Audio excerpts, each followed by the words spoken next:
So I'd like to call the meeting to order, starting off with roll call. All members of council are present. Introduction I have to read since there's public here. I have never had the opportunity of not reading it because we've never not had public. The purpose of this public meeting is to hear the following application for a zoning bylaw amendment. ZA 2025-03 Wagner and Martinique. The planning consultant will provide a brief overview of the file. The applicant will be given an opportunity to explain the need for the zoning bylaw amendment, and any person or public body in opposition and then in favor to the application will be heard. If a specified person or public body does not make oral or written submissions to a public meeting, or does not make written submissions to the Township of Lanark Highlands before the bylaw is passed, the specified person or public body may not be added to the hearing of an appeal before the Ontario Land Tribunal unless, in the opinion of the tribunal, there are reasonable grounds to do so. Please be advised there are no third-party appeals to the OLT. Do you wish to be notified if you wish to be notified of the decision of council in respect to any of the below listed applications, you must submit a written request to the clerk, or you must sign the attendance list provided at tonight's meeting. This will also entitle you to be advised of a possible OLT hearing. The clerk must provide notice of council's decision to all those who request a copy within 15 days after the date the bylaw is passed. Anyone who is eligible to appeal the decision to the tribunal may do so by filing with the clerk within 20 days of the notice of decision. An appeal to the tribunal may be filed with the clerk of the township not later than 20 days after the date that the notice of decision was given.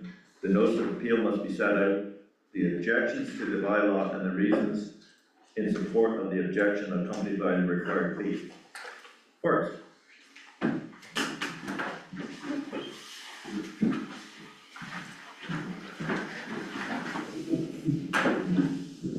you very much. It's a pleasure being with you. I like this spot here. Well, those chairs up there are a little hot for me. They're a little warm. Anyway, thank you for being here, for having me here tonight. The application that's before you is a condition of consent. There were two severances that were undertaken, and in support of the severances, there was an agricultural or aggregate impact assessment that was done because of the proximity to an existing pit operation, as well as deposits that were identified on the property. The study was done. It indicated that there was no problem with the lots and recommended that there be a zoning amendment that would address the various elements of the bylaw that deal with aggregate setbacks and also the mapping. And so this bylaw that's before you is to implement the recommended changes of the impact assessment, and this will be one of the final things that's needed for this consent to get finalized. So that's a nice brief one. That's the shortest one we've ever had, I think. Of course. It could be my position standing up. Do any member of council have questions before? So any member of the public? Oh, Bill, go ahead. Just, the report mentions there was no response from the neighbors, but there was one attached, and it's quite a strong objection to the amendment, and I'm just wondering what the response is to that. I think at the end of the day, Deputy Reeve, the consent applications conform to the official plan. The zoning application that's before you conforms to the official plan. There's certainly people in the rural area that do not want to see more rural development and are happy with the way things are. And that's somewhat contrary to the policies in our plan. And I think as long as the applications are consistent with our official plan, they should be looked upon favorably. There's nothing in the statement, Deputy Reeve, that I felt required attention. Okay. They mentioned there's a reasonable amount of junk there. Is there a problem with the property? The main property is a large rural property with farming activities and equipment and vehicles located throughout the part of the property. I don't think that it's different than the vast majority of agricultural properties. I think if there is a question, there is a yards bylaw and there could be an investigation in that regards, but it's not a matter that concerns me on this application, so. Is the applicant here? Do you want to make any comments or reports? We already covered it, okay. So now I'll ask anybody in opposition that wants to speak to the subject. Anybody in support? Hearing none, so we'll move on with adjournment. Jeannie and Bill, all in favor? It's carried. We're adjourned. Till the next meeting.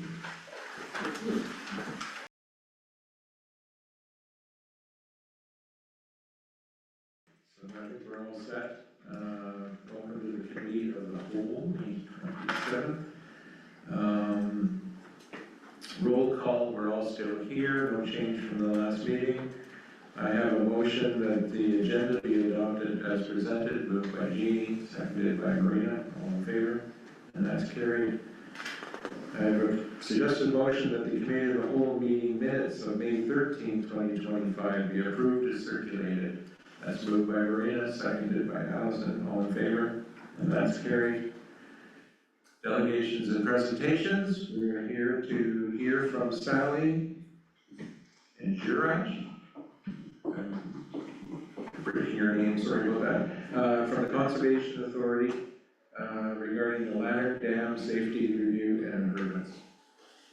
So thank you very much for giving us the opportunity to present to you today. I'm Sally McIntyre, I'm the General Manager at Mississippi Valley Conservation Authority. And I'm just going to do a brief intro, and then Euro is the main show. He's our Director of Engineering. So in way of background, I just wanted to let you know that in the past few years, the MVCA has been making a significant effort to get a conditions assessment of priority dams within the watershed, and the Lanark Dam is one of the priority dams. So the work that Euro is going to be talking to you about is the result of that investigation, and with our goal of improving the safety and reliability of all our dam structures.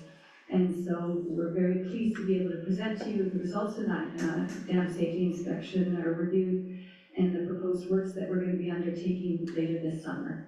So I'll turn it over to Euro. Are you going to be putting up? I'm trying not. Oh, okay. All right. I'm going to turn it over to you. It's kind of fun saying damn. Damn, I know.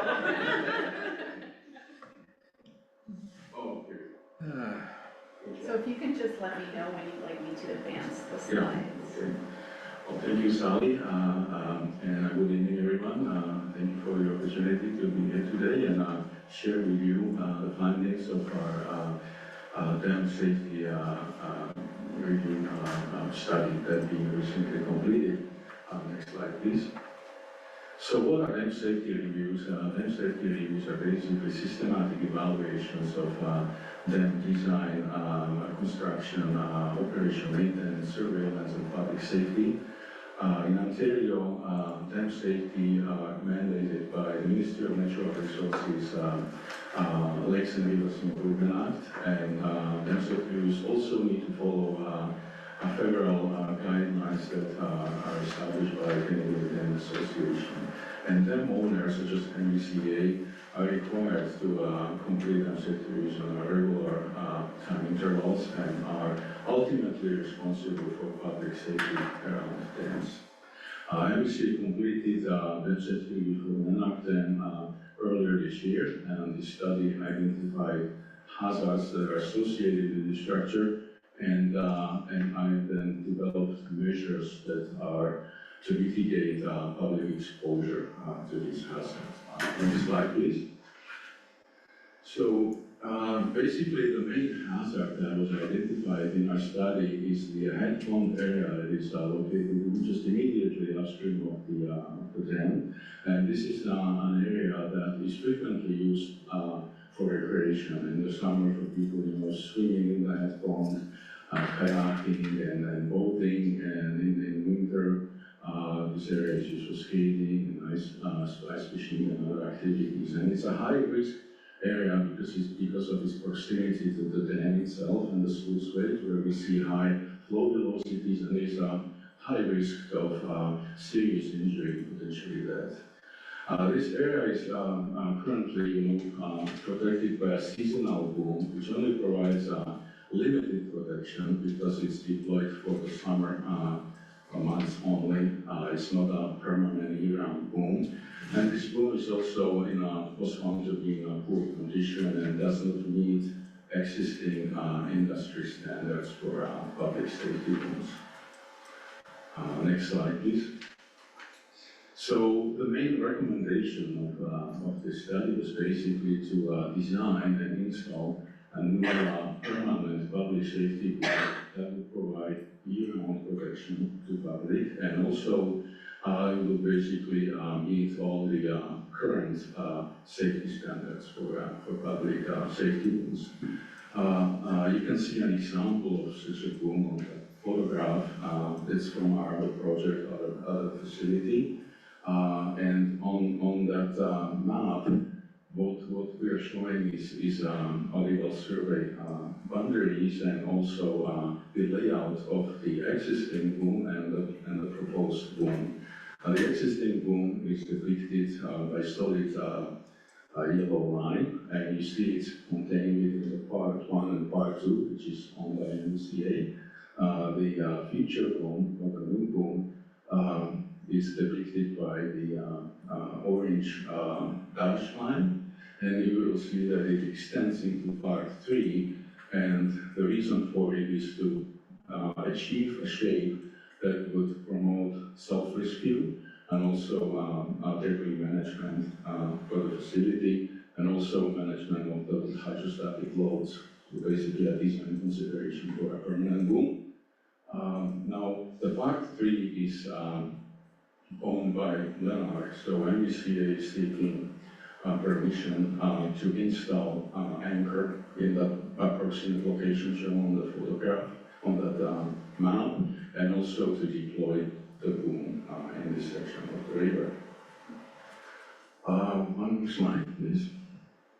MBCA will be following the public resolution process as dictated by Transport Canada's Navigable Waters Act. So application will be submitted to Transport Canada, and public notice will be posted in local newspaper, on NBC website, and social media for a 30-day commenting period.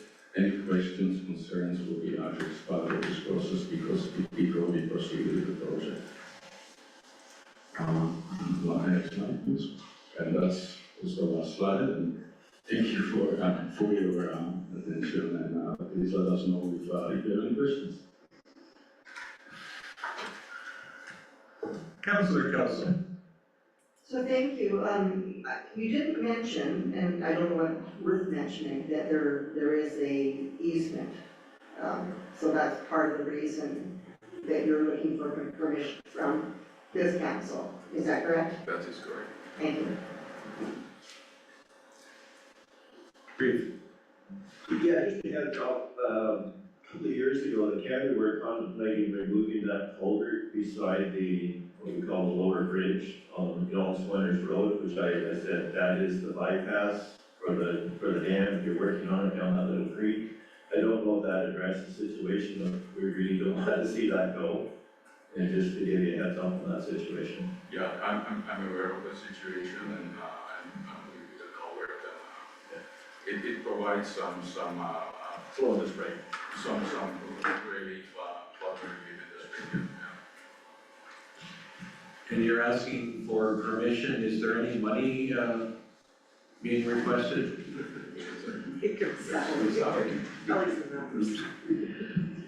So, would you mind putting it back to the drawing that illustrates the various parts? So just to clarify, part one is, I believe, owned by the trust company. Part two is owned by MVCA, and part three is owned by the township. So we're looking for permission to site a new anchor in part three where you can see the dash line ends. So that's number one, is we need permission to do that from you. And then we would like an easement, first of all, to construct it and then to operate and maintain that anchor on your property going forward. So that's the permission we need.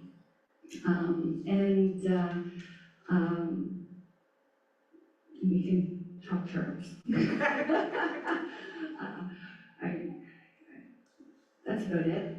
So, I mean, we would like you to approve in principle, and then I'm sure I can work with your chief administrative officer on the details. Any other questions? Any other questions? All right, everybody seems satisfied. Thank you. I have a suggested motion that the presentation from the Mississippi Valley Conservation Authority dated 27th of May 2025 be received as information. Moved by Councilor Kelso, seconded by Councilor Brayton. All in favor? And that's carried. As always, go enjoy a nice, beautiful night. Hockey game, whatever it's on. And so now we're moving to official plan and zoning bylaw amendment for the forums.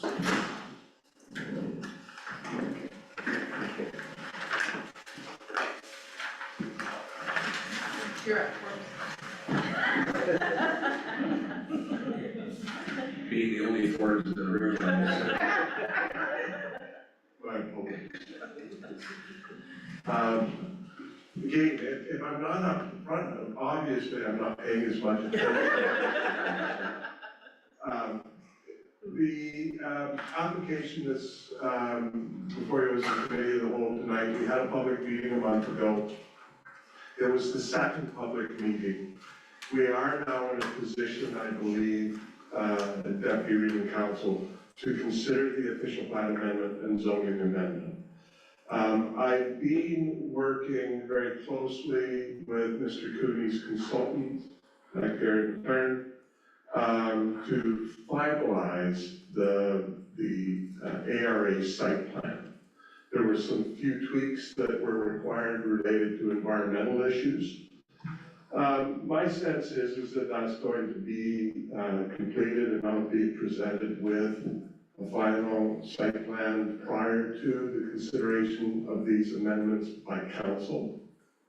If that's not the case, council does have the option of putting a holding on the zoning component to make sure that we get a finalized site plan that's consistent with what we were expecting. I'm hopeful we're not going to need that, but it's probably going to be a decision that's made within the next week or so. But we're very, very close to it, Deputy Reed. The only change would be that we would add the holding to the zoning if it's not finalized by that person. So on that point, we have a suggested motion here, basically to move ahead.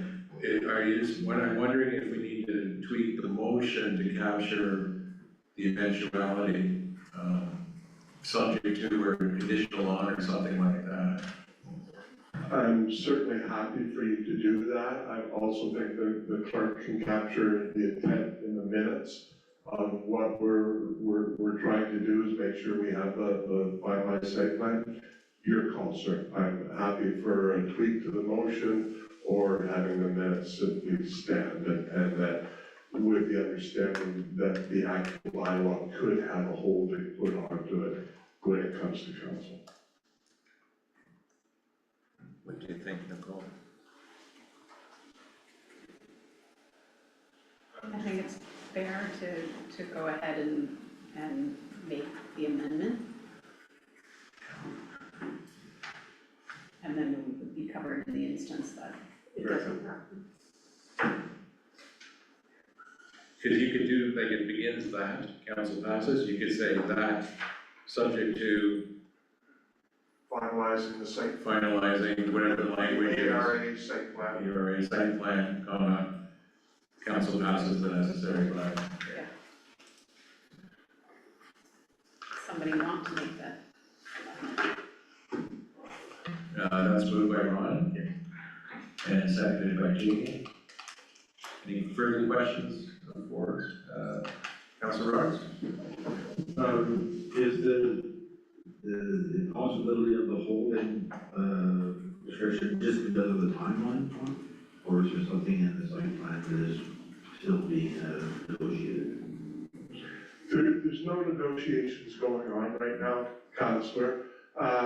What happened is the second environmental impact study that was done was peer reviewed, and there were comments on the tweaking of the site plan to address some of the environmental features.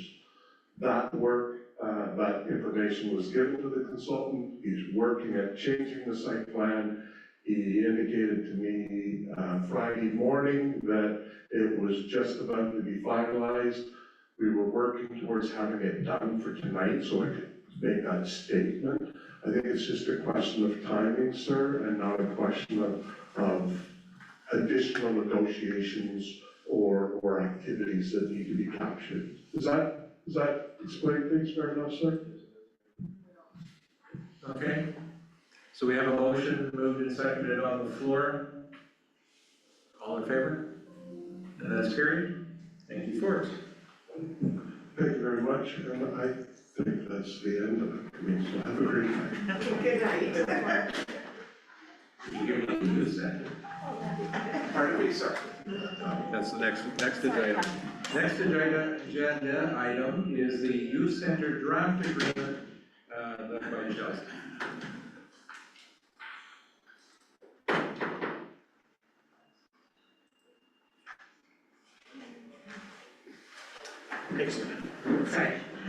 Okay, this is a report for the youth center agreement. So council will recall, we presented a report on February 25th.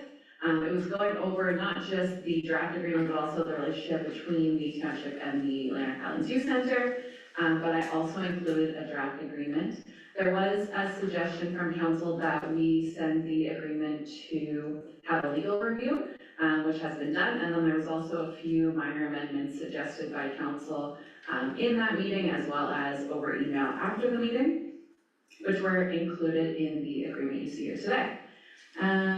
So we did send the document out for legal counsel, and some minor changes were made from them, which you will see. I included some notes into the agreement that you can see there.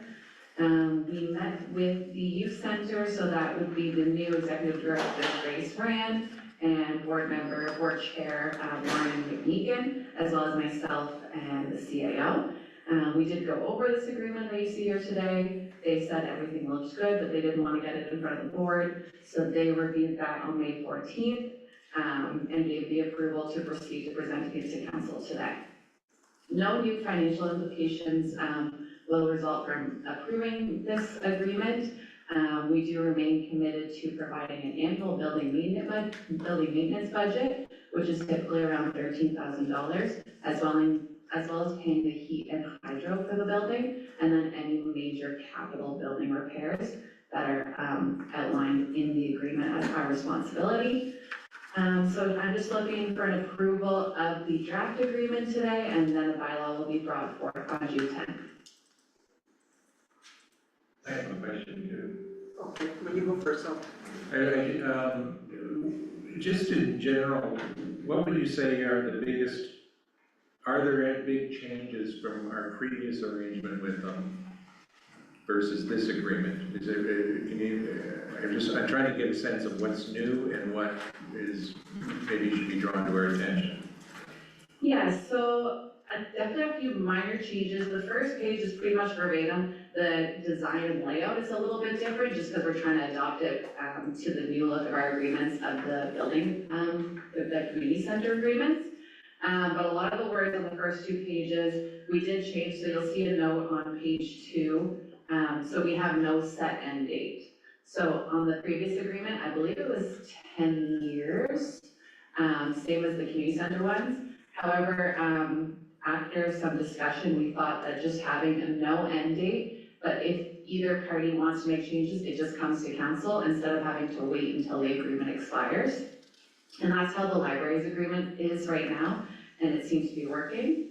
And then there was an addition from our lawyer on the insurance, which you'll see on page 24. Just that if an insurance policy is canceled by the insurer, the cancellation shall be a material breach of this agreement. So that's just to make sure that they have the appropriate insurance.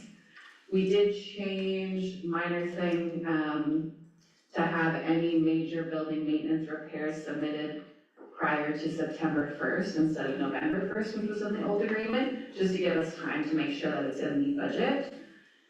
Another new addition under roles and responsibilities of the township, this was a suggestion from a counselor, just to have in there that the youth center is to receive subsidized school rate or youth rate, whichever is the lowest amount for any and all rental fees during non-peak hours of operation, which they have been getting anyways, we just wanted to put it in writing. And then the Schedule B, the last few pages of the agreement is new, and council will recall a similar schedule was included in all of the community center agreements that were done in 2023. The youth centers does look a little different just because our agreement with them is a little bit different than the community centers, so a lot more of the interior building maintenance stuff falls on the township versus the community centers. But this is what was agreed upon by both parties, and it's just kind of laid out with a little bit more detail than what was in the previous agreement. And those are all the changes I have notes on. Thank you. Over to Jeannie. Okay, thank you for that, Chelsea. I thought 13,000 for maintenance, has that been an ongoing yearly? Because that seems high to me, especially now in light of what you just said, that there's many more items that are gonna be covered by the township costs. So I was under the impression that it was 10 or 15,000, but that was shared amongst community halls and the youth center. I wasn't aware that they're getting $13,000 a year for maintenance, and we're still covering the hydro and the heating. And then now with this revised draft, that we're covering some of the major costs for capital projects. So what is the 13,000 going for? So the 13,000, it's in our operating and it's dictated by staff. It's not given as like a grant or anything to the youth center. So if we don't spend it all, then it just goes back into reserves, or I don't know the proper terminology, but some years we don't spend it all. It just depends on what repairs the building needs, but that is for major building capital repairs as well as day-to-day stuff within the building. So through your chair, is that not just a duplication? And how long is that amount, regardless of whether it's being used, like, where did the 13,000 amount come from? Like, what generated that amount of money? So it's not a duplication. This is how it was when I came here in 2019. So there was always an operating amount for community centers, which was 30,000. And that's for all of the community centers building maintenance. For whatever reason, the youth center always had its own little section in the budget, and it's just stayed that way. It's remained at 13,000. It hasn't gone up or down since I started, so within 5 years. So follow up, could we maybe have a look at that, maybe the treasury can look at that? I just think, again, I think 13,000, whether we're using it or not, we're setting it aside, just because we've done in past practices, doesn't mean that it's a good policy. So if we're on the hook for the heating and the hydro and major repairs, I'm not sure why we have to accommodate or put aside $13,000. Okay, I will go to Allison and then the Reed. Thank you, Chair. So, and I'm sure Chelsea can speak to this as well, but I think that the reason behind us paying some of the additional costs is because we can't rent out the facility like the community centers can to receive revenue. They're similar to the museums in that fact. We give each of the museums $5,000, but these centers open all year. I would like to honestly thank staff for the positive advancement on this. I think it's been ongoing for a long time. And you guys have really stepped up and worked with the youth center on getting something forward in relation to this. So I'd like to thank you guys for really working on that, because there was some communication breakdown over the years and changeover of staff. And I think that we're on a really positive advancement. Good, thank you. And Reed? Yeah, I was gonna say, probably that 13,000 could be an average over a number of years, or some of the high points of a number of years. There was a lot of drains work done around the outside of there a few years ago. I'm not sure if windows have replaced yet, they're getting pretty old. That was a grant for that one. Yeah, so that's probably where the high number was, probably taken on to that year that they did all the drainage work. Councilor Roberts? Thank you. So the only question I have is, in the list of the stuff that we're covering and considering with the financing is the status of the building right now, or at least they're pending that we're gonna be looking at to fulfill our side of the bargain for sure. Are some of these things that are already pending, are they gonna show up on a budget very shortly, or are these things just that we're prepared to cover if they show up? So I'm just gonna cover something Councilor Kelso said first before I forget. I did pull the budget up. We spent 13,000 last year, so we spent the full budget. And in consideration of that, we did increase it to 15,000 for 2025. And then that kind of does lead into Councilor Roberts' question as well. So there has been significant work done within the last 2 years. I wasn't here in 2024, but I do know, like, Reed McLaren said, there was some leaks in the basement, foundation repairs, that have cost a significant amount. I don't know of any on the horizon other than some minor stuff, such as fixing, more accessibility stuff with entering the building, and then some stair repairs, which I think are happening as we speak, or is not already completed. I know the contractor was on site, if not last week, the week before. But nothing huge that I can think of right now. I do think within the last 2 years, we have done some significant work on the building. And that is, I also think why council was kind of thinking of including them in the arena renovation, because the building is aging. But nothing huge on the horizon that I can think of right now. And Councilor Close? Thank you, I'm happy with the agreement. I would just caution, and you just mentioned it right there, because we want to really take a serious look at any major capital stuff going forward with the building, if we're thinking of hopefully adding it to a package with the arena edition. So that's my only comment. Okay, so we have a suggested motion to read the council, Township of Lanark Highlands approve recommended agreement for the Lanark Highlands Youth Center, and that the appropriate bylaw be brought forth to the June 10th, 2025 council meeting. Do I have a mover? Moved by the Reed, seconded by Councilor Roberts. All in favor? And that's carried.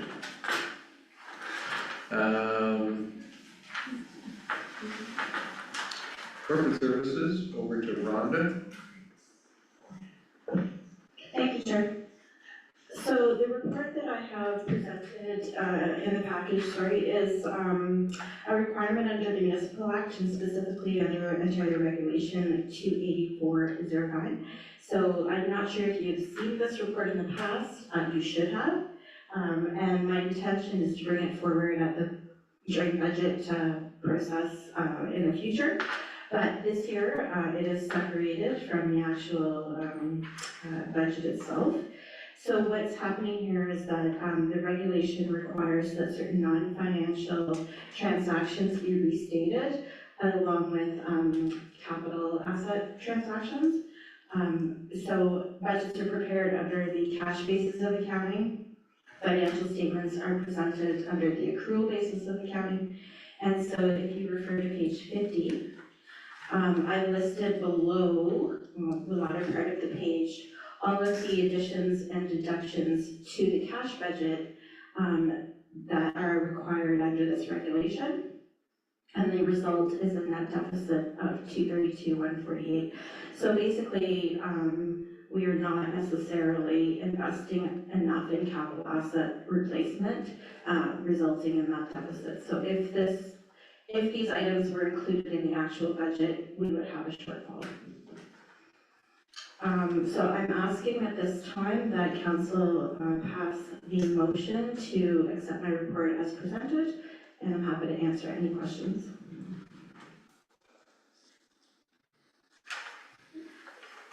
Councillor Roberts. Thank you for that. Just in the regulation, are these not supposed to come to us prior to project deliberation?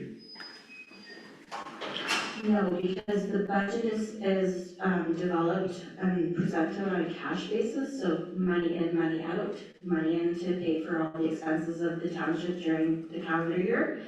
These items listed under the regulations, so amortization, asset retirement, post-employment benefits, and solid waste expenses are not cash items, so you're not actually, there's no cash outlay for them. Amortization in particular is taking an asset and saying it's being used over the life of the asset. So it is an expense under accrual accounting, it is not one under the cash basis, so the way that budgets are presented. No, just when I read the regulation, there was verbiage in there that said that this information should be presented now prior to the tax rate coming in the budget.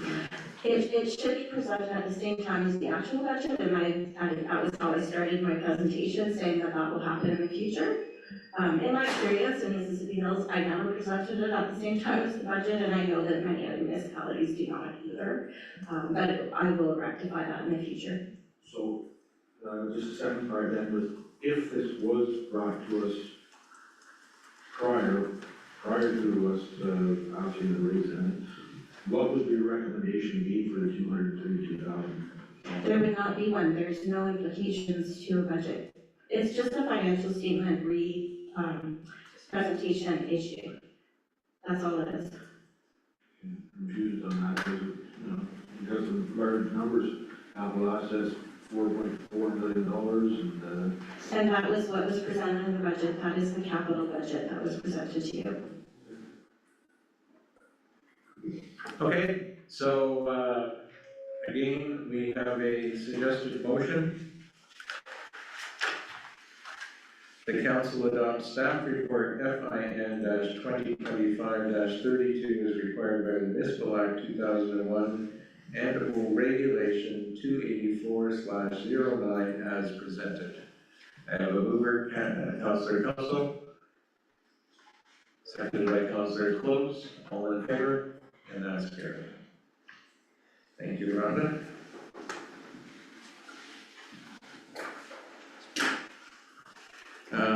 We're going to move on to Catherine on Public Works, rehabilitation of the Upper Perth Road.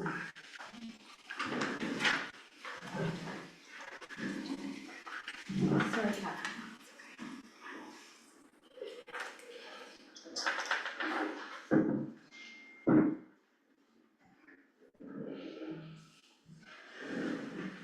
Okay, so Upper Perth Road, between Lanark, I believe concession 12C to Ramsey concession 1, was selected as the road to be rehabilitated in the 2025 budget.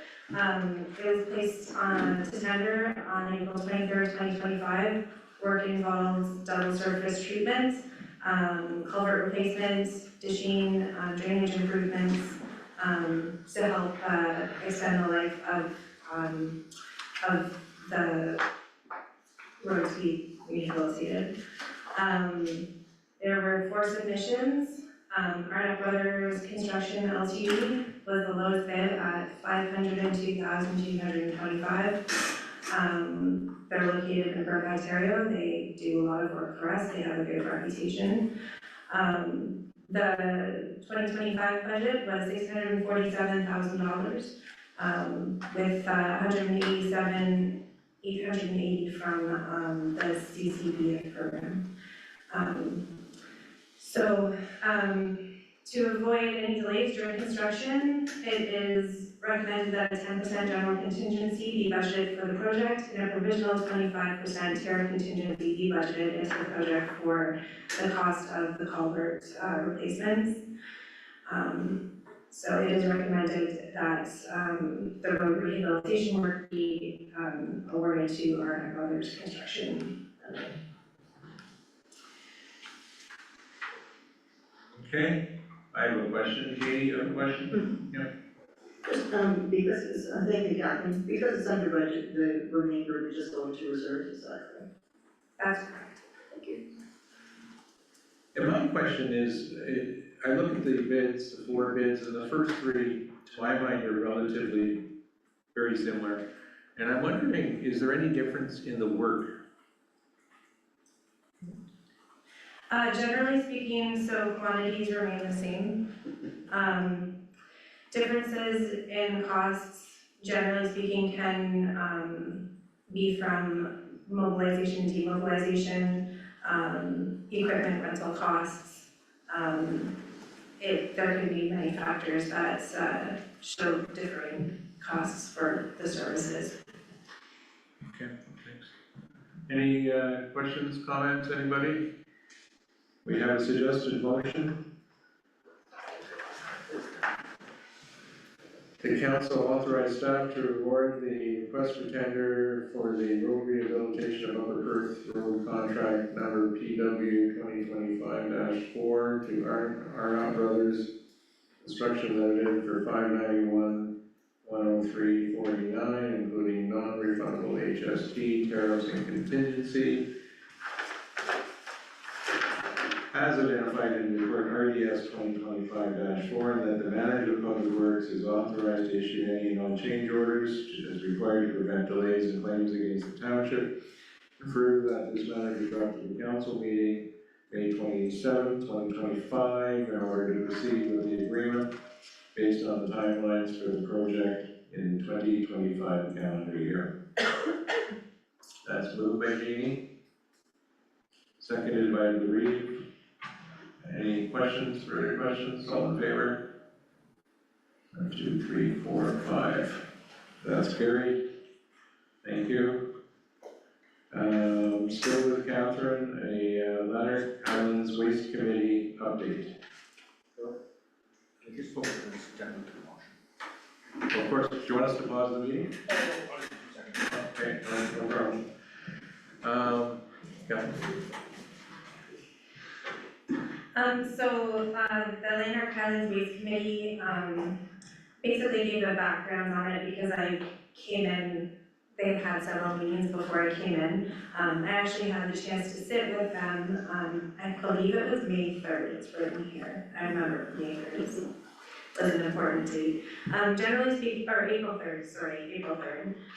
So generally speaking, it was a high-level conversation of based on the limited knowledge I had at the time of what would be feasible, would not be feasible within the waste management master report. So we had a conversation regarding all of the different items, and basically we determined that the best way to go forward for 2025 was to increase site operating efficiencies, so that includes putting up signage, increase our promotion and education materials, and promote waste diversion.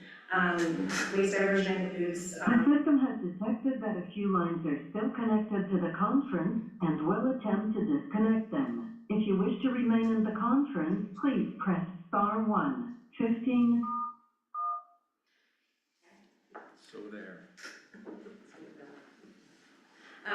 Anyway, a lot of the prohibiting factors were the incoming blue box program, the fact that the current agreement with circular materials was to expire at the end of the year. and various other items. So these increasing site operating efficiencies, increasing promotion in education, improving work waste diversion, and setting milestones for those were projected to be the best value of the committee's time at this time. There are some financial implications, but they're very minor, and a lot of them are forecasted to be covered with grant applications and incoming money. So recommended that council accept the appended report. Or option 2 is you could choose to update the waste management plan as it was done in 2021 before circular materials had introduced the full extent of the Blue Box program. Okay, Councilor Russell. Just thank you, Catherine. And just to add to that, the committee worked very hard. We were really super happy when you came on board and remarkably up to speed on what we're facing here. So I thought the committee worked really hard, and these are things that are doable in our first year. Baby steps, but you know, there's more to come. We still don't know what's happening with the Blue Box, and we won't know until maybe later this year. So excellent report, thank you. Councilor Roberts. Yeah, I don't get a lot of input on the waste sites from the areas that I look after, but I did get some comments, actually very positive reviews on that the waste sites are looking much better, so I'll pass that on to you. Yeah, and the waste committee is actually working on making things a little bit more functional at the waste sites as well, so that things flow a little easier, people can get in and out a lot easier, changing the layouts, putting up better signage, putting up better social media information so that people understand how to sort their wastes better. I did leave out the review of the household hazardous waste facility that we have at Middleville there. That's projected to happen this fall, which is it will be a big milestone as well. Just on that note, I had a chance to visit 2 landfills on the weekend. I went to Middleville, it was a joy, well run, clean.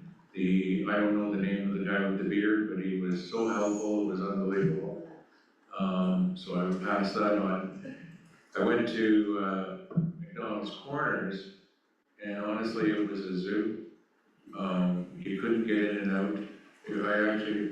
People felt unsafe, and I think we have a problem there, just from the number of people that are there.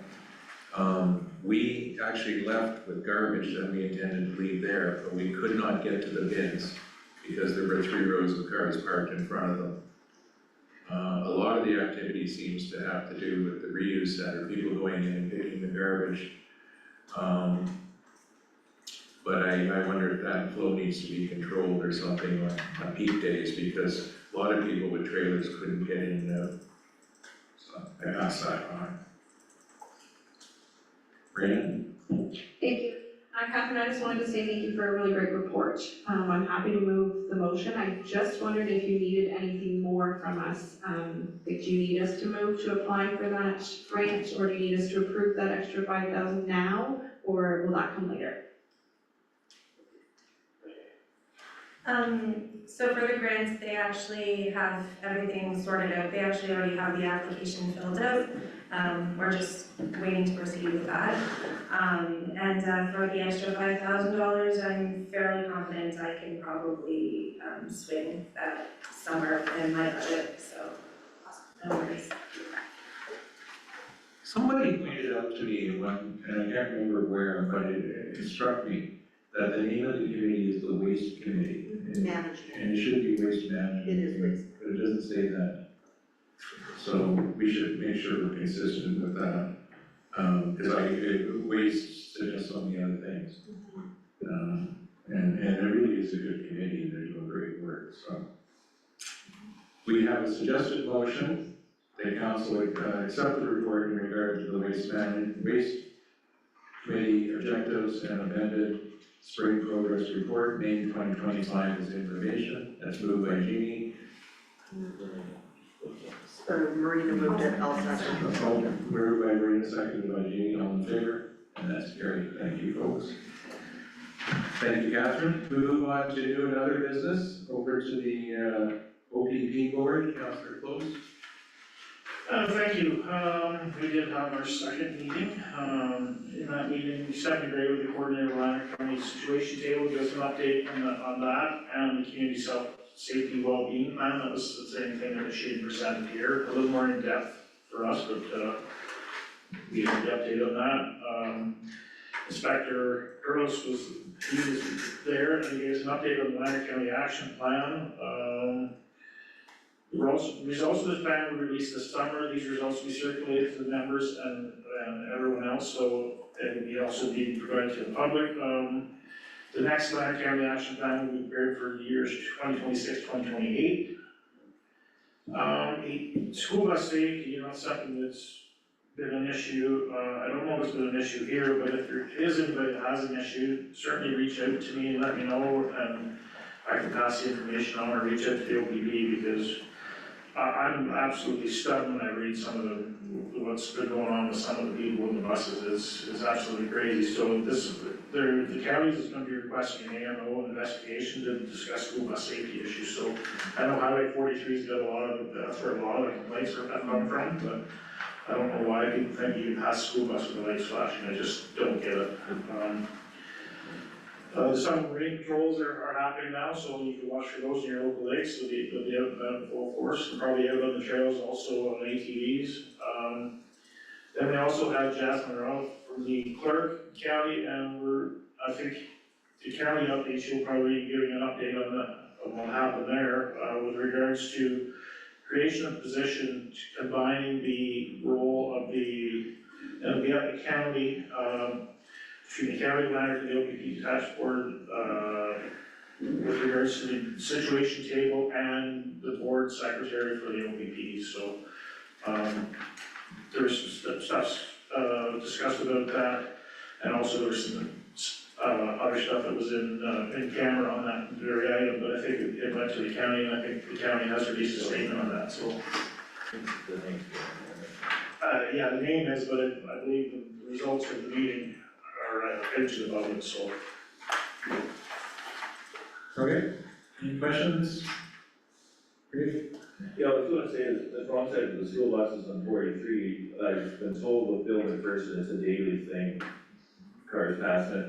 It was so bad last year, the year before, somebody passed the bus on the shoulder. He just happened to see the car coming in and he shut the door so he could get there. There's gotta be mental issues around there. There's probably, one or two people doing it daily. All right, North Lanark Joint Planning Committee? Just, sorry, I want to do a follow-up on that. With regards to statistics, there are statistics that are gonna be available, municipal statistics. You can ask for this municipality, but the inspector asked that we make the request at the end of the year, once they get all that information. So if council wants to have all that information, it is available to us. Here, Joint Planning Committee? No meeting, but Kara got the minutes out from the last meeting. I ran into her, I guess, the week or so ago at the First Community Foundation meeting. She was kind of proud of getting that, but it was a little late. Okay. Library Board, I was not able to attend it myself because I was chairing a committee meeting at the county that afternoon, but all is well. Lanark Highlands Youth Center, anything more to say, Allison? Just that they have a, grant in right now with the McDougall Community Contest, and everybody can vote daily until May 31st to help them get, funding to fix their garden, beds and replace some picnic tables. Excellent. Lanark District Museum Board, Councillor Post. Museum is open, and I believe Councillor Regan has something to discuss about that in the middle of the museum also, so I heard talk to that. Councillor Brady. Thank you, Chair. We had our meeting last night. We had the opening the day after the Village Museum. They saw about 74 people come through, which is really good. The weather was terrible, unfortunately, but they had a great turnout. So what's coming up in the meeting is that volunteers are getting harder and harder to come by, and I think Councillor Close brought it up at the last meeting.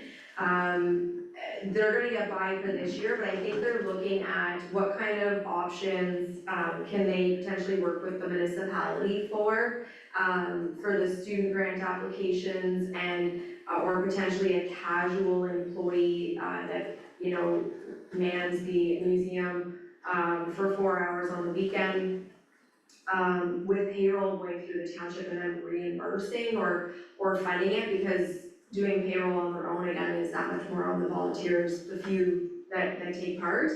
I don't expect staff to answer any questions this evening, but I'm just wondering if something can come back at some point to discuss potential options to, because I think in the past,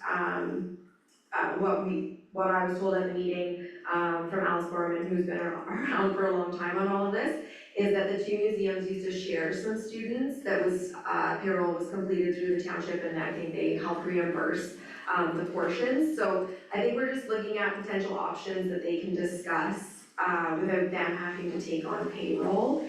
And what that would look like. I think in every organization, volunteers are getting harder and harder to come by, and every weekend is probably even harder to get somebody to take on. So again, I'm just hoping that council will be supportive of something potentially coming back before the fall kind of thing, of potential options, if any, that we could assist with. Okay. Councillor Roberts. Could be wrong, but did we not look at options for that previously with looking at the students for their 40 hours and we're looking towards the youth center for them?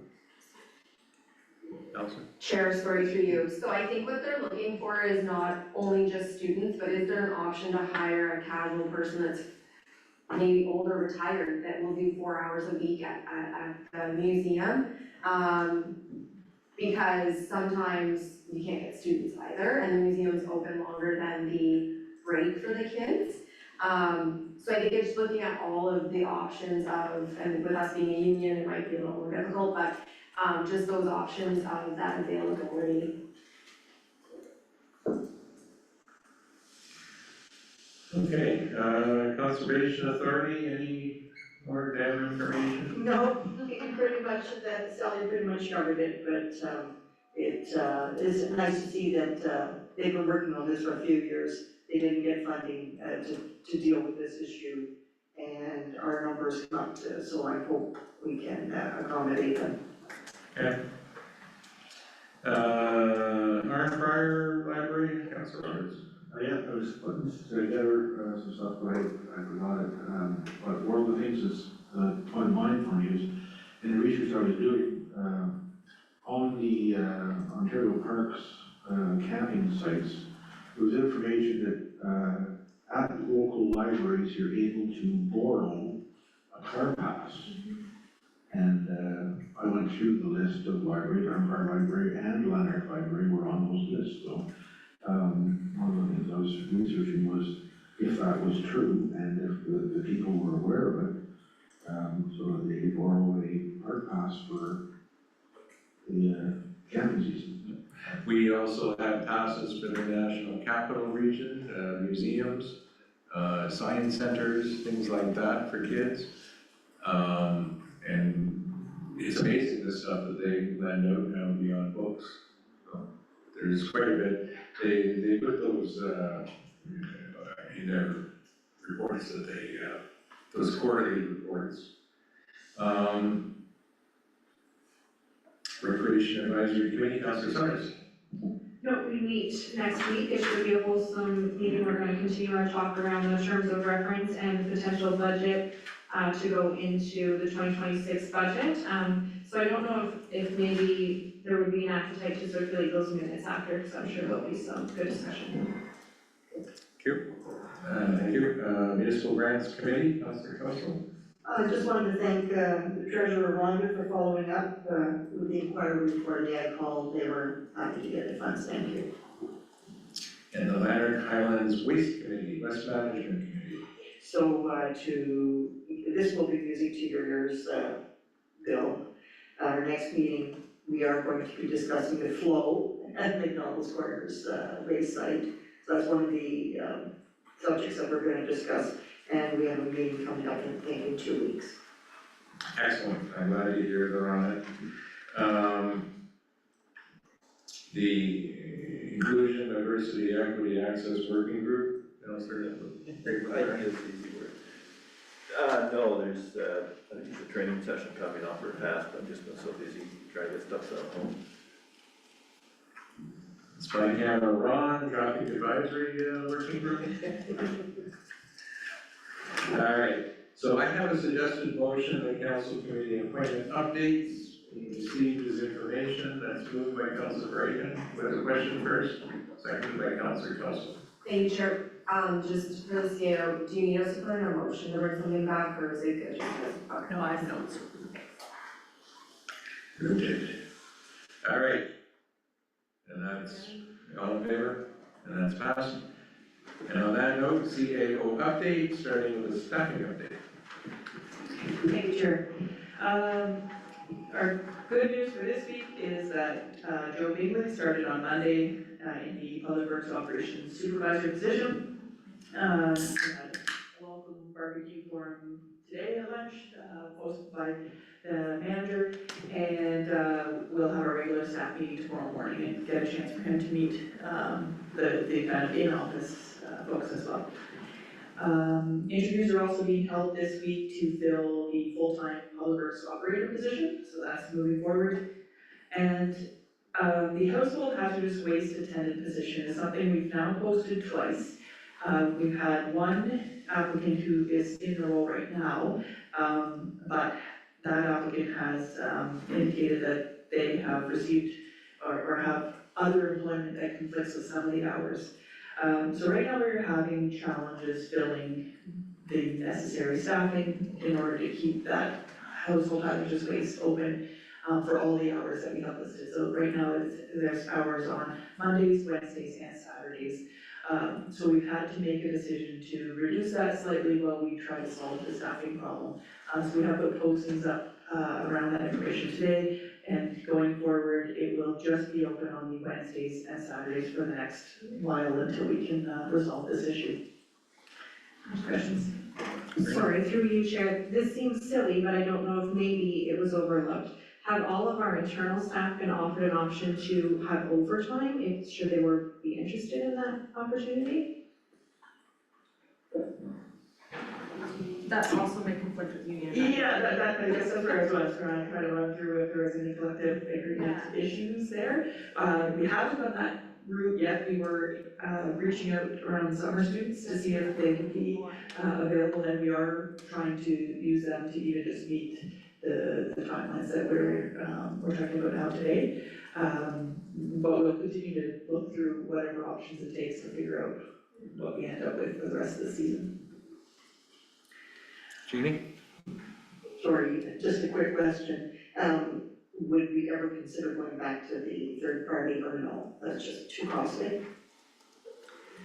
My understanding is that, other than us in Tay Valley, everyone else in the county goes through Carmel Place, and that site is only operational on Saturdays, so just has the one day available.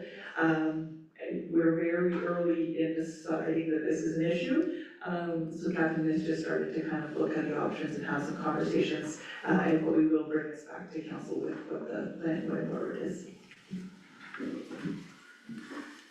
Yeah, just on that point, you know, I find a lot of people don't sort of appreciate all the stuff that we have and that they have available to them. I was thinking about when everybody goes through the reports and like 2 libraries, 3 3 museums, counting the Dalhousie Library, the halls, the youth center, and the number of landfill sites that we have. And then, I do hear that, like, people drive like an hour to go to Carlton Place to have to get rid of their stuff, and we offer it right here. And in fact, there's no charge. We offer it free, so. Excellent, thank you.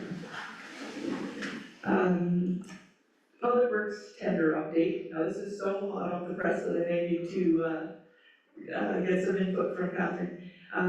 So we had the gravel tender process open within the past few weeks, and there was an addendum issued earlier this week that extended the due date, and another addendum has gone up today that will expand the requirements that we're looking for and provide separate forms to seek pricing for black granite, and then another form to provide pricing for, I believe, limestone or dolomite.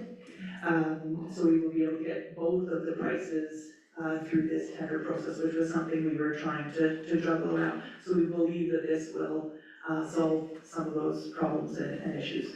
I welcome any questions, but we'll probably have to lean on Catherine for the answers. Well, I think that's certainly better than what we had. Allison? Thank you, Chair. I just wanted to, thanks, again, for acting very quickly and accommodating a provisional item. Just thank you. Arena grant update. So quietly, after the most recent provincial election, there was a deadline added to the Stream 2 Community Sport and Recreation Infrastructure Funding Grant Opportunity. And so we were able to get our application in on time. It didn't quite have all of the finalized drawings and costing information that we were hoping to have included in it. But we did meet the deadline, and our understanding is if we're able to get the project, we can explain if we need to make any changes after that point in time. But the important part was not missing out on the opportunity. So the application for that arena project has gone in as of May 16th. And big thanks and shout out to Chelsea, who worked right up to the wire, and I believe it went out at 4:00 p.m. about on the day that it was due at 5 o'clock. So thanks to Chelsea for that. Just on that one, are there some pictures? Are there pictures? What we applied for, like, do we, like, designs, things like that? Because my question, counselors, is anybody else going to AMO this year? I am.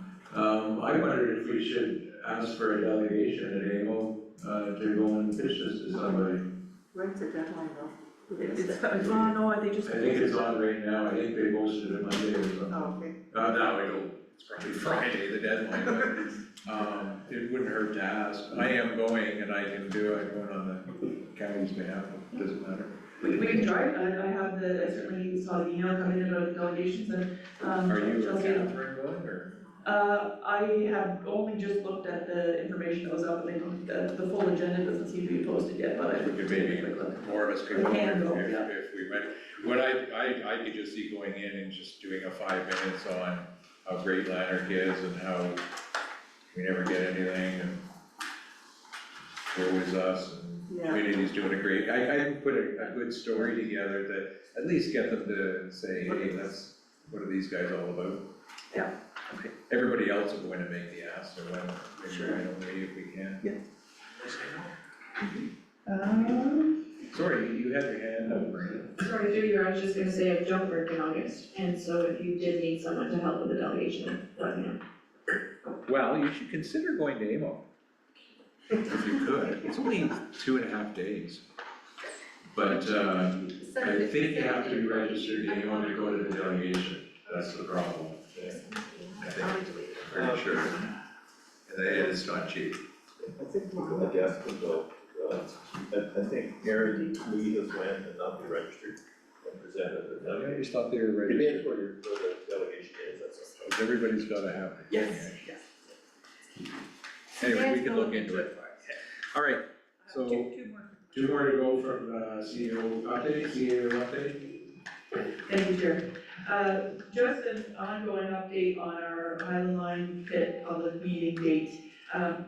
Just to give some context as to why this isn't an easy thing to really nail down. We do have a number of moving parts that we're trying to incorporate. So we have the applicant, and they obviously need to be present, and we are trying to accommodate it at a venue that works best for the location that the applicant is within. And we have obviously our staff and county staff, so there's a number of people that we're trying to accommodate with this. So at this point in time, one of the potential dates that has come up is August 21st. However, at that date, the McDonald's Corners Egg Hole, where we're hoping to hold the event, is not available. So it would be held instead at the Civitan. We all have also received a little bit of feedback that potentially August isn't great, it is a higher vacation time. On the flip side of that, we may have more seasonal residents that are here and able to attend, but there is a bit of a trade-off, if you will, about August.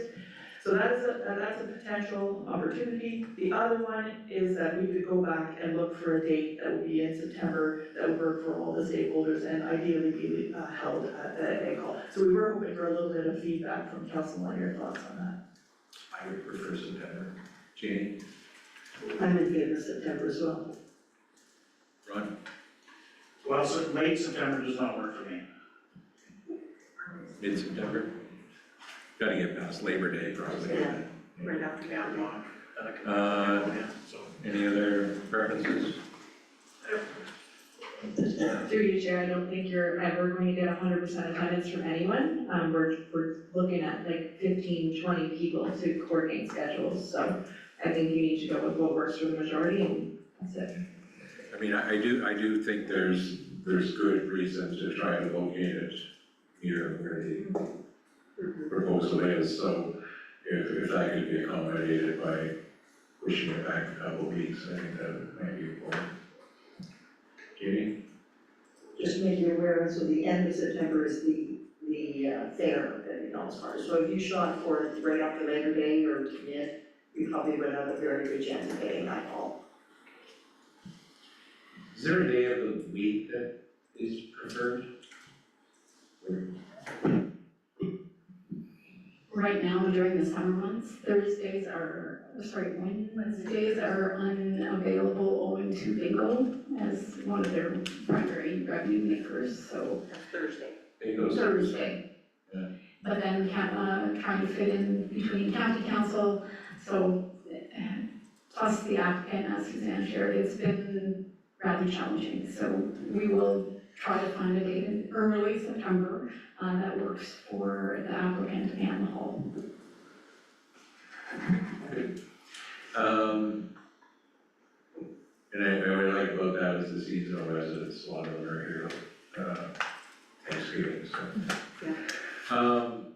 So that's, I just have one addendum. One addendum, One okay, small one. yeah. Another kind of hot off the press item is just the play structure at Clyde River Beach area. Just wanted to clarify what's going on there. So we did have to have a final inspection done. They found a couple of minor deficiencies. Those have been corrected, but we still do need to wait for the final report to come back and say that we are all clear to open. But once we have that back, we'll be able to open everything up. We're very hopeful that that will be in a matter of days, not weeks, that we're looking sooner than later. So thank you on that. Who inspects the structures? Ground inspectors. Yeah, there's only like 3 in province, well, in our area. There's not very many. They do school grounds. Calvin Johnson and I built one ourselves, that lasted 20 years. Okay. So that's it, I have a suggested motion that CEO update, we received this information. Jeannie, Marina, all in favor? Carried. Nicole? clarification of delegation of authority bylaw following deferral. So you'll recall at our meeting on May 13th, we brought forward a proposal for the passing of the delegation of authority bylaw.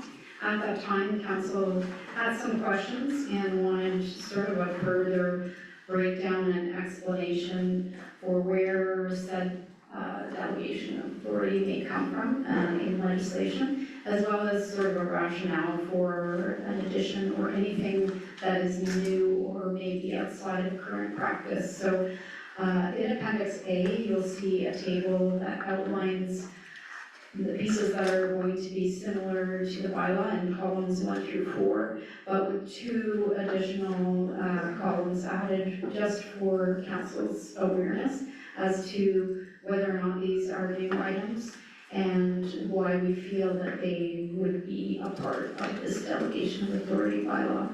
Just to share, and as you probably are already aware, that the Municipal Act under sections 23(1) through 23(3) do give council the authority to delegate whatever they so choose. And we have been working in the municipality through our policies for the most part. And I have in this version of the report, you'll see the policy which does share that council does seek to delegate some of its authority through bylaw. The policy that I attached is the exact word-for-word policy that was approved several years before. It is a requirement under the Act, so I just attached it for your reference, but also made just a correction to put it in our new format, so it's a little more clear. But what you'll see in the Appendix A is sort of the rationale for rather a response to the query and the deferral. Happy to answer any questions. Okay, comments, questions on this one? Pretty straightforward. Councillor Roberts? Just on some of the newer ones there, on page 64, in the second paragraph, establish the structure of the municipality, including establishment, merger, elimination of divisions, departments, and establishment of managerial hierarchy. Wasn't this administration, but we spent a lot of time as a council working on that, and I would like to see that remain in the council's purview. Seeing that one of our biggest costs is our employees and how the township is functioning. So to delegate that and not have any input on that, I wouldn't be in favor of that. Anybody have a comment on that one? No. Thank you, Chair. So is this, basically a staff asking, because we now have a strong mayor, and the mayor has the ability to structure, so that's the mayor giving up his delegated authority to the CAO, correct? That's what you guys are asking for? And you'll see in the checks and balances there, Councillor Roberts, that this does not suggest in any way that the CAO would make a change that would impact significantly on the budget. So the budget will be sort of the planning and guiding document there, and changes maybe structural or sort of shuffling, if you will, of in-house staff to achieve our community support ends. Maybe in this case, the purview of the CAO, but certainly anything that would require a significant change to the budget would definitely have to come before council. More comment? I will add that there are a few little pieces that thankfully Rhonda was back this week and was able to go through with a bit of a fine-tooth comb. So with respect to under the manager's department, we have a bit of a change there. I am 1, 2, 3, 4, 5. which says tender scope awards within budget less than $30,000. That should be amended to read $50,000 in order to align with our new procurement policy. The other changes are minimal under the treasurer's responsibilities, and they relate specifically to the legislative or policy references. So in the second one, the act reference should be 398-2, as well as 354. And in the second column, allowable tax adjustments, the municipal act reference also needs to change.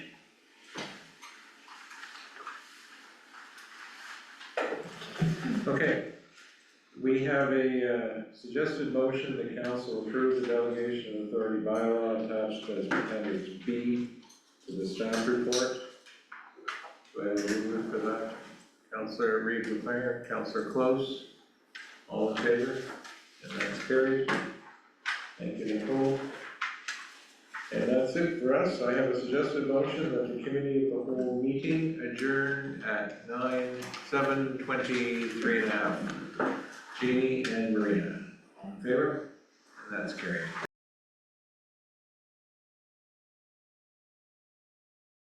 Roll call, everybody's still here. Call the meeting to order. Everybody please rise for the pledge of allegiance.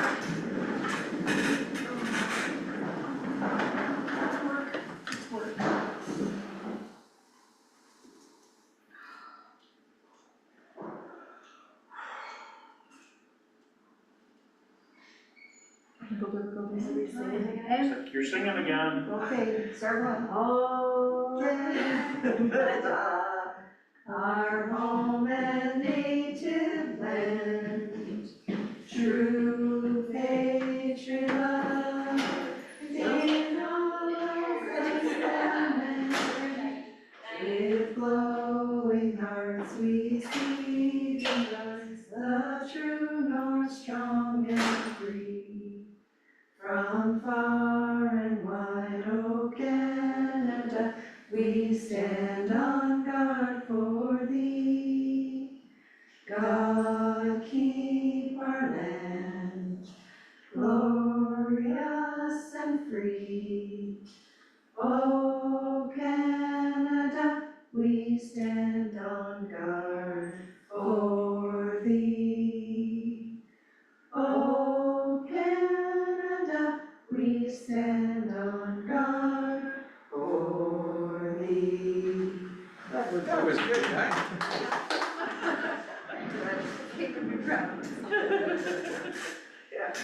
Yeah, Kevin's got a new rendition. I think they've only used it the last 2 meetings. It's all instrumental. Oh. And of course, they show video or pictures of sites right across the county. Oh, yeah. I think it should be mandatory, we all say. Disclosure of pecuniary interest, now we're at that point of the meeting. And approval of the agenda is amended, moved by Ron, seconded by Bill. The agenda be adopted as amended. We're taking out the in-camera session. I don't have 14.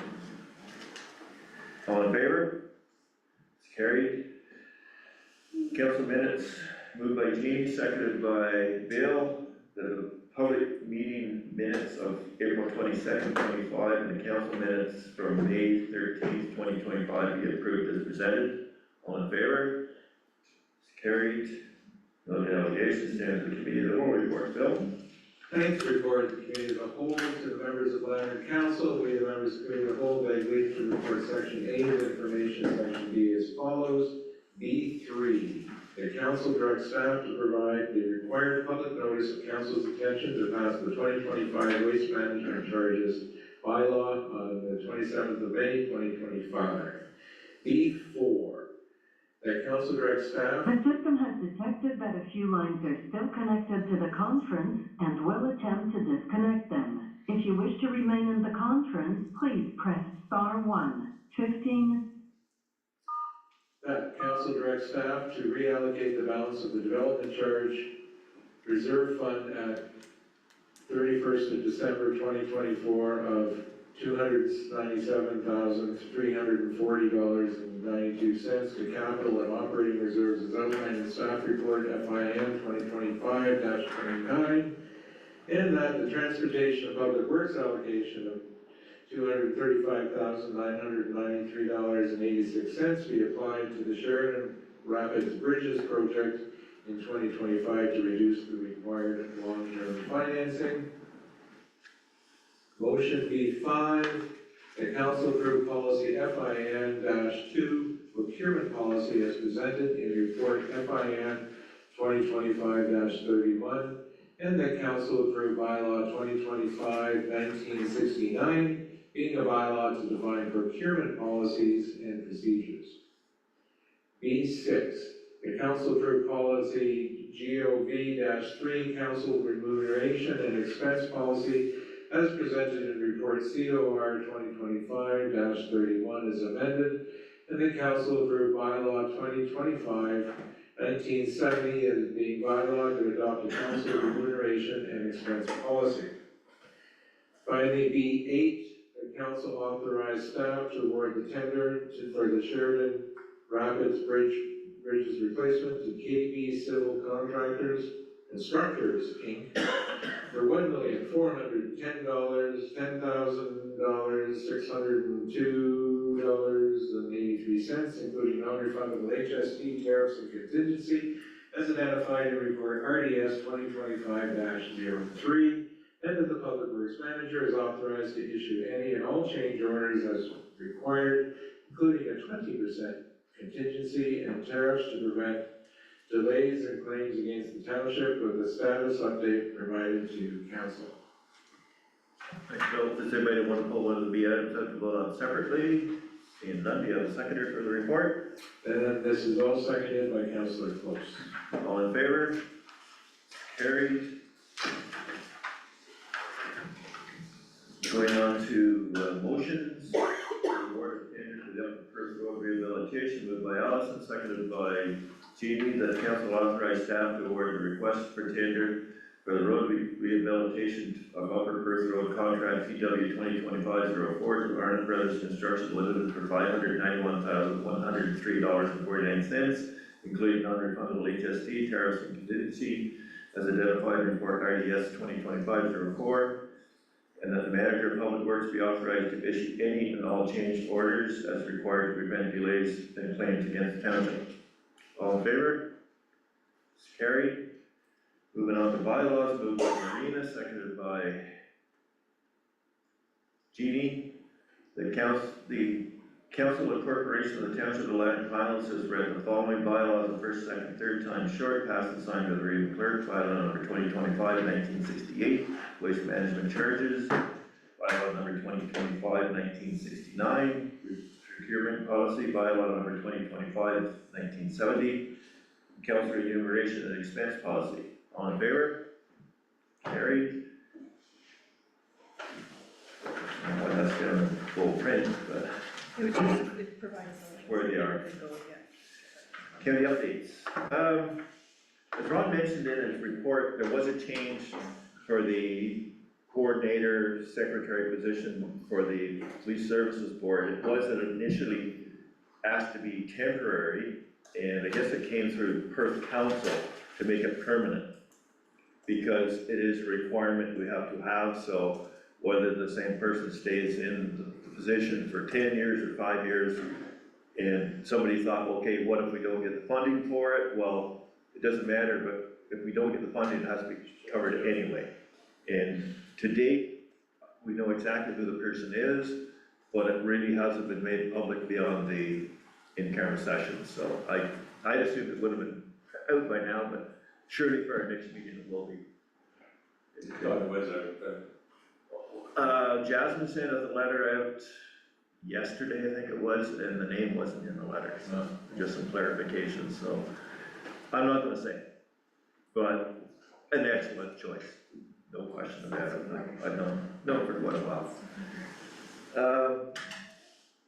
There was some discussion, they're doing the Blakely Bridge. I see in a sign it's supposed to be done next month, and then they're gonna do work on the Pakenham Stone Bridge, which to me is really amazing. A stone bridge that old is not load limited. So they're gonna do some work on the sides of it because the stones are falling off. I guess the stones that are on there are actually a slice off the existing stone put on concrete wall. The base of them is starting to go, like all of the parapets that's in the water has been encased in concrete, and some of that's starting to erode, so they're gonna work on that this summer, I guess, and it'll be intermittently closed through the course of the summer. And, then there was talk, I forget what year it was, it mentioned that some year in the future, we're going to have to replace the bridge completely with, something. I assume it would probably be a little further downstream, and that would make it a more straight run getting up the hill there on the other side of the river, but I think that was for quite a few years away, I forget now, 2050 or 70 or something like that, but they've really extended the life of that bridge. It's been already built inside. And I guess you say the arches are self-supporting more or less, but then it's already built from there to the base. One of the problems is it's a lane and a half wide. Yeah. And you just have to yield to the oncoming traffic. When I was in Italy, we traveled over bridges that were 2,000 years old, so we should quote some masons. Well, I know they Roman masons. They gave mention to it, they thought, oh, there wasn't many in North America. What I have heard over the years, it is the only 5-span stone bridge in North America, the only other ones are in Russia. Being 5 spans, like, there's probably lots of smaller ones there. And I don't think there was that much else. Well, the big news at county council, I thought, was they finalized the report on the aggregate study for Lanark County. Yeah. So it's full of a number of recommendations that people should take a look at. And the report has been accepted by county council and will be used as the basis of decisions respecting the official plan and its zoning going forward. And it will be reflected in the update of the county visits. There is more public meetings, I think there's another one coming up on it. Because basically there's been 2 public meetings, the first was for aggregate owners, the second one was a public meeting for anybody, but I think there's another one coming up. I'm not sure September. But But anyway, it'll have an impact on development decisions going forward down the area. Well, the other question too is it's kind of ridiculous to take the big part is the bedrock. Anything less than 8 meters, like 8 meters cover is a pile of cover around here. And that's basically Class A, Class 2 farmland for the large part. So which gets trumped. I can't see the amount of area in the county that is mapped for bedrock is immense. But it's just a matter of, okay, maybe we work in this pocket, not everywhere else, but it's basically Montague Township and a big chunk of a couple other ones, like up into Ramsey, I think even, there's not much of it, so. And then there's places where it's deeper. Our place alone, it's 70 feet at the house to rock. Go down to my sister's place down the 5th line, her well is a sand point. You go 300 feet out in the field, the rock is almost higher than the house. That's just the way bedrock is. So I moved by Steve, seconded by Ron, that the county of Lanark updates be received as information. All in favor? It's carried. June 10th is our next meetings, and June 24th, then we're off for a month. Questions from the public? Oh, yeah. And no in camera. Confirmation bylaw moved by Marina, seconded by Jeannie, that bylaw number 2025-1971 be the bylaw confirming the proceedings of the council meeting held on May 27th, 2025, throughout first, second, third time short, pass and signed by the reading clerk. All in favor? Carried. Moved by Bill, seconded by Ron. We adjourn at what we got, 7:42.